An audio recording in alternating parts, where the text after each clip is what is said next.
Hi friends, நாங்கள் ஏற்கனவே ஒரு இடத்துல ஒயரிங் பண்ணியிருந்தோம். அவங்க வந்து ரொம்ப நாளாக கரண்ட் வரலன்ட்டு ஜென்ரேட்டர் வாங்கி யூஸ் பண்ணலான்ட்டு ஜென்ரேட்டர் வாங்கியிருந்தாங்க. அது வந்து லைன் கொடுக்கலான்னு போயிருந்தோம்.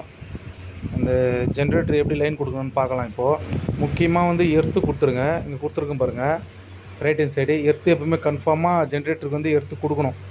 ஏன்னா ஜென்ரேட்டரில் வந்து எர்த்து வராது, நம்ம எர்த்து கொடுத்துடணும். அது வந்து நம்மளுக்கு சேஃப்டி.